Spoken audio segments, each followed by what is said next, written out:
Hello everyone, and welcome to Physical Evidence and the Servicescape, part of Services Marketing. I'm Steve Welton, Professor of Marketing at the University of Nebraska at Lincoln.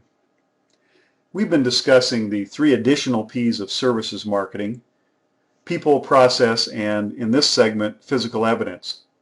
What I find is that the Servicescape and physical evidence are some of the more easily understood concepts by students for the same reason that customers tend to understand them better, and that's because they're more tangible.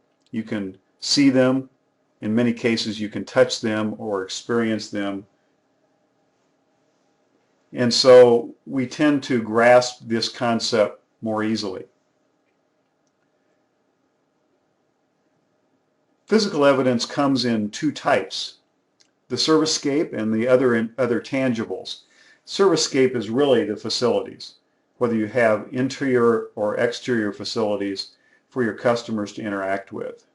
Exterior would be the design of the building, signage, parking, that type of thing. And the interior would include all of that, plus things like air quality and temperature, sound, music, scents, and lighting, the ambiance created by the interior of your facility.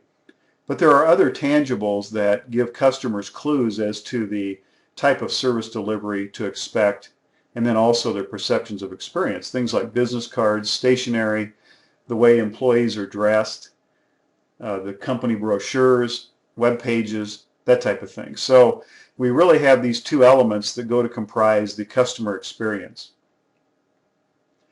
Here's how these two elements might play out in a variety of businesses. On the top, we talk about insurance, and in this particular scenario, the Servicescape is not applicable because the assumption is that the insurance has either already been purchased or it's purchased online or over the telephone. So the other tangibles that a client might see would be the policy itself, some billing statements, perhaps a company brochure, letterheads, claim forms, and maybe a website. Now, if you would assume that the customer has purchased insurance through an agent or other representative of the insurance company, you would have other Servicescape and tangible elements having to do with that sales rep or intermediary. In a hospital, it would be things like the building exterior, the parking and signs, and then also interior would be the waiting areas, the recovery rooms, the patient rooms, and that type of thing. But they also might experience other tangibles like uniforms, billing statements from the hospital, and that sort of thing. Let's talk about the Servicescape for a minute. The design of the Servicescape can be changed depending on the intended purpose and use of the Servicescape as it relates to the customer experience that you want to influence. What kind of customer expectations and perceptions you would like to create. So the Servicescape usage can be self-service, interpersonal service, or remote service, where self-service would be an interaction like eBay, where the customer interacts with the website. And it's an example of an elaborate one because there's some fairly robust technology involved with it, and there's a lot of back and forth interaction with this website. Compared with an ATM, which would be an example of a lean Servicescape, where there's very simple and brief interaction with that particular technology. Of course, many businesses are encouraging of interpersonal services like hotels, restaurants, health clinics. That really becomes the delivery of the service, and so the encouragement by design is to interact with the employees and the Servicescape of the firm.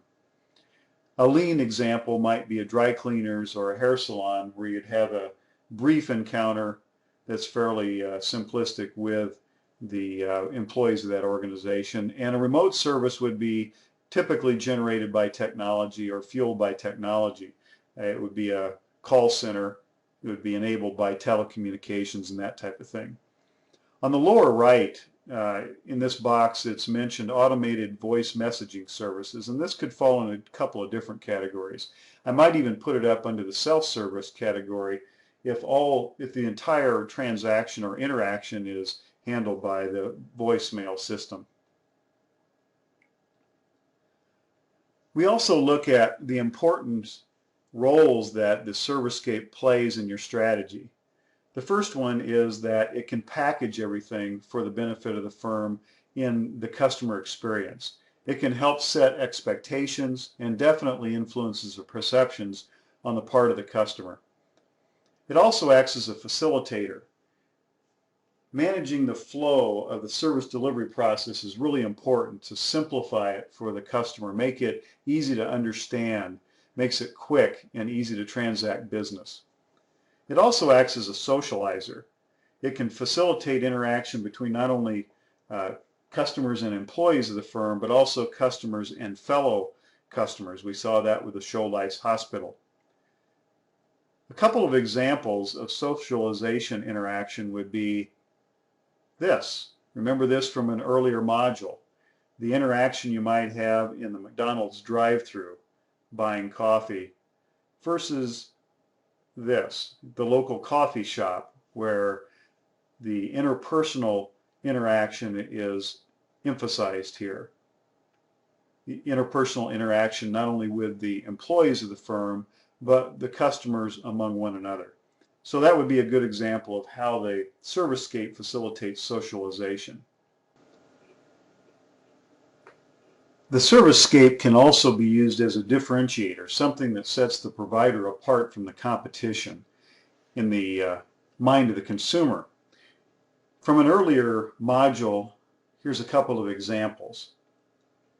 This financial service versus, say, this one, where they're definitely positioned differently in the mind of the consumer, definitely oriented toward different target customers with a different set of services.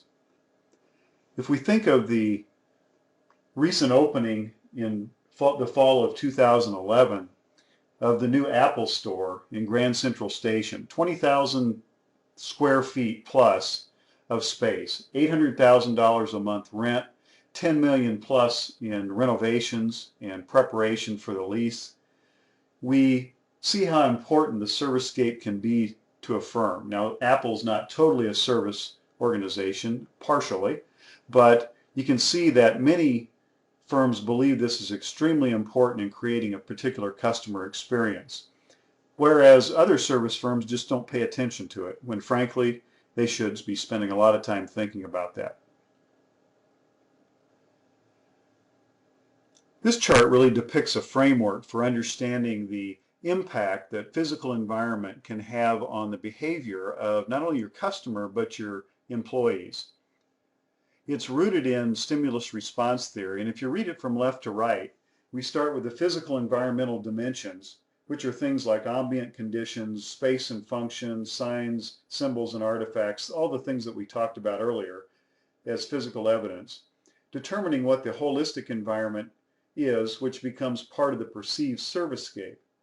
That perceived Servicescape then elicits certain internal responses from both employees and customers, responses that are cognitive, emotional, and physiological.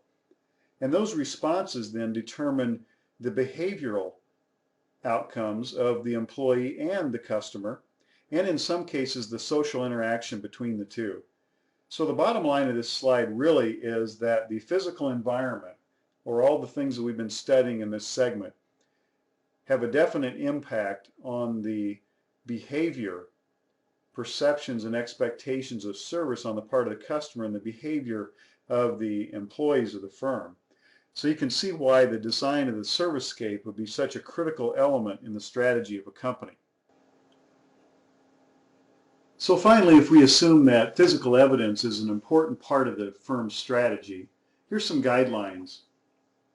First of all, a firm should recognize the strategic impact of physical evidence. We saw earlier that the physical evidence has a dramatic impact, or can have a dramatic impact, on the behaviors of both the employees of the firm and the customers of the firm. It can have a definite influence on expectations of service and perceptions of service on the part of the customer. So it has a very dramatic strategic impact. It also is helpful to clarify strategic roles of the Servicescape. What role do we want the Servicescape to play in our customer experience? Should it be a face-to-face customer to employee interaction? Should it be a remote transaction over the telephone? Should it be a self-service transaction, maybe enabled by technology? Should it be elaborate or lean? What image do we want to convey to our customers by the creation of our Servicescape experience? It's also useful in identifying opportunities. When we talk about identifying opportunities, I really think of opportunities to create a competitive advantage or a sustainable competitive advantage over the competition. So one useful method of doing this is to blueprint the physical evidence like we talked about earlier and find those opportunities that not only create a better customer experience, but ones that will differentiate you from the competition. And finally, you really need to be prepared as part of this strategy to update and modernize your evidence, your physical evidence, such that you appear relevant and modern as opposed to outdated and irrelevant. So in conclusion, remember that all physical evidence really sends a message to your customer, no matter what it is. And you should be sure that it's the message that you intend to convey as opposed to an unintended message. Until next time, take care.